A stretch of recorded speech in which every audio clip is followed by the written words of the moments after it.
Bonjour, je vous parle aujourd'hui des fonctions de sécurité avec le boîtier de surveillance des arrêts d'urgence, les fonctions d'autocontrôle et de redondance. La redondance, en fait on va doubler les sécurités. Vous avez en fait un boîtier de sécurité qui surveille les arrêts d'urgence et donc les boucles sont doublées.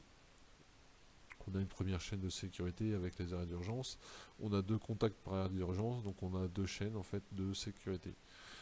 Donc ça c'est la redondance.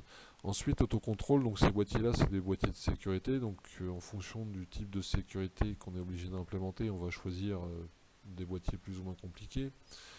Ils sont capables de vérifier que les chaînes fonctionnent et de prévenir une défaillance interne. C'est des appareils de sécurité. Donc si jamais ils ne fonctionnent plus, eux, ils doivent prévenir de leur défaillance. C'est l'autocontrôle. C'est ce qu'on appelle l'autocontrôle. Donc pour faire ça, il y a toute une électronique dedans. Je ne vais pas rentrer trop dans le détail, hein, mais il y a certains boîtiers qui envoient des courants alternatifs en fait de différentes fréquences pour être sûr qu'en fait les boucles ne soient pas en contact. Ça peut arriver par exemple typiquement quand vous avez un arrêt d'urgence qui a pris de l'eau. L'arrêt d'urgence de toute manière ne s'ouvrira pas et vous auriez les mêmes fréquences en fait qui se retrouveraient sur les deux circuits. Donc l'arrêt d'urgence, lui en fait le boîtier va se mettre en sécurité. Ça on ne peut pas forcément le voir avec du câblage. L'arrêt d'urgence il est rempli d'eau dans un boîtier isolé, on ne verra pas. Le contact il s'ouvrira jamais. Donc la sécurité ne fonctionne plus. Donc c'est pour ça qu'on a inventé un peu ces genres de boîtiers. Alors, c'était le but de présenter un peu le boîtier. Maintenant, on va parler un petit peu des fonctions au niveau câblage. Comme ça, vous allez voir aussi schéma applique. Et c'est un peu plus simple à expliquer les fonctions comme ça. Alors, nous, schéma applique, il est là. Donc, la simulation de logiciel, de schéma électrique. Donc, quand on vous parle de redondance, donc vous avez les deux chaînes de sécurité ici. On a un arrêt d'urgence qui déclenche, la machine est à l'arrêt.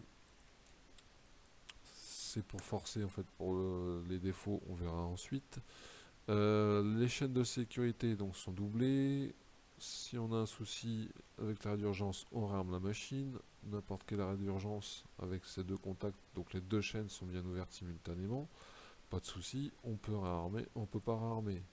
Donc l'arrêt d'urgence n'est pas enclenché. On réarme, la machine est repartie.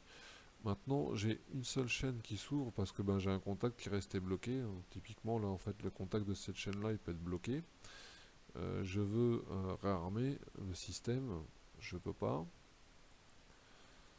Maintenant, là, comme j'ai une chaîne de sécurité qui était défaillante, ma sortie, elle ne veut plus se renclencher.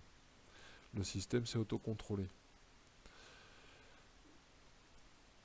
Là, typiquement, en fait, l'opérateur, il a beau appuyer sur son arrêt d'urgence, il va essayer de enclencher son arrêt d'urgence.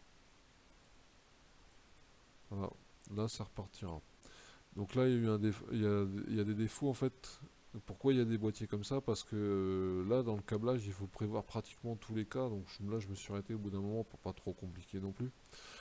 Mais la fonction autocontrôle, ça nécessite beaucoup de logique. Donc c'est pour ça que c'est fait par des boîtiers et des boîtiers de sécurité. Le schéma ici est déjà quand même relativement complet, mais tous les cas ne sont pas gérés. Mais ça permet déjà de voir les fonctions autocontrôle et redondance. Alors, nous, on repart sur un cas de fonctionnement normal.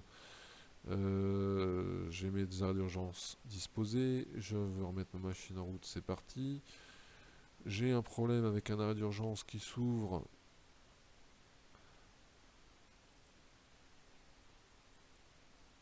C'est reparti.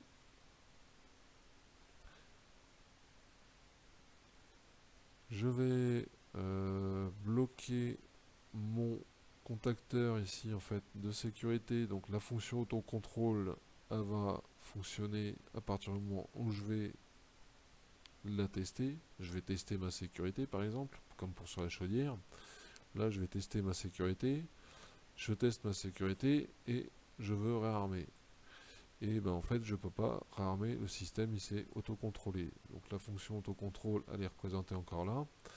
La chaîne de sécurité elle est bien disposée, mais comme on a eu un souci avec la logique qui contrôle les sécurités, le système il refuse de se réarmer. Donc c'est encore une fonction d'autocontrôle. Voilà, donc je repositionne ça, je veux réarmer, c'est pas possible, le système il a vu qu'il y avait eu une défaillance. Donc après il faut prévoir vraiment tous les cas pour que le câblage il soit recevable. Maintenant c'est typiquement en dépannage ça devient vite très compliqué. Donc on utilise les boîtiers et de toute manière ils sont faits pour ces fonctions là. Là j'ai bien tout disposé. Donc le fonctionnement normal des sécurités redondées, j'ai deux chaînes de sécurité d'arrêt d'urgence. Dès que j'ai un arrêt d'urgence de déclencher, ça ne marche plus. J'ai besoin d'appuyer sur les boutons pour armer. Elle était restée bloquée. Alors, on repart du début. J'ai mes arrêts d'urgence d'enclencher. La machine, en fait, les opérateurs, bon, il y en a beaucoup qui les coupent comme ça. On remet son arrêt d'urgence, on appuie sur son acquittement, la machine elle est repartie.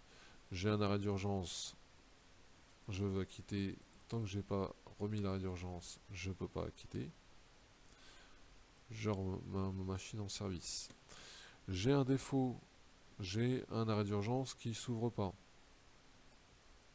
ou qui se ferme pas. Le système en fait il voudra pas se réenclencher. Ensuite j'ai une défaillance en fait d'un arrêt d'urgence, le système refuse de s'enclencher par l'autocontrôle. Là en fait on a remis mais l'appareil il a bien vu que là il y a une des chaînes qui n'avait pas basculé. Donc il y a celui-là qui s'était bien ouvert. Voilà. Mais l'autre, comme celui-là il s'est pas ouvert aussi en même temps, l'appareil il autocontrôle. Donc il ne veut pas rarmer la sécurité. Voilà. Dans le cas du contact qui reste bloqué sur le KA3, donc le KA3 c'est pareil, mon système, donc je vais remettre tout ça en route parce que je suis dans la maintenance, j'ai trouvé le problème, j'ai changé l'arrêt d'urgence, on est obligé de faire, là on est vraiment obligé de couper l'alimentation.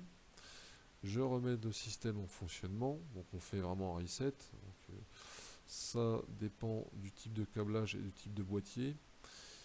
Là, je suis disposé ma chaîne redondante, donc la fonction redondance, la chaîne redondante est disposée. Je veux remettre le système en route, il n'y a pas de problème. J'ai pour une raison XY un contact de KA3 qui reste bloqué, qui est soudé. Je déclenche un arrêt d'urgence, donc l'autocontrôle il va avoir lieu là. Je veux réarmer, je peux pas réarmer. Le système s'est autocontrôlé. Voilà. Donc, ben, c'est des fonctions qu'il faut connaître. C'est pas forcément réalisé tout le temps en câblage. Maintenant, les chaînes de sécurité, vous les rentrez sur les boîtiers. Le boîtier, il est certifié pour des fonctions de sécurité. Voilà.